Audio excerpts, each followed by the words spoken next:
বাবা কোথায় যাবে? সুপ্রিত, আমি বাজারে যাব, ফুলকপি আর টমেটো নিয়ে আসি। আচ্ছা নিয়ে আসবো। ভাইয়া 1 কিলো কপি আর আধা কিলো টমেটো দিয়ে দাও। ভাইয়া একটু অপেক্ষা করেন, আমি দিতেছি। হ্যাঁ চিন্টু বল, তুই কি আজকে আড্ডা দিতে আসবি না? না আরে যাইতে পারবো না।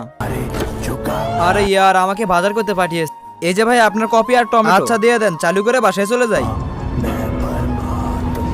অনেক ক্ষুধা পেয়েছে পৃথি। এভাবে কেউ আসে? চালু করে রান্না করো, অনেক ক্ষুধা পেয়েছে। ঠিক আছে, তুমি ওখানে গিয়ে বসো, আমি রান্না করতেছি। এইবার রান্নার কাজ শুরু করে দেই। আল্লাহর এই সুন্দর নামটি দেখে যে এই ভিডিওতে লাইক করে চ্যানেলটি সাবস্ক্রাইব করে দেবে, হে আল্লাহ তুমি তাদেরকে হজ করার তৌফিক দান করো।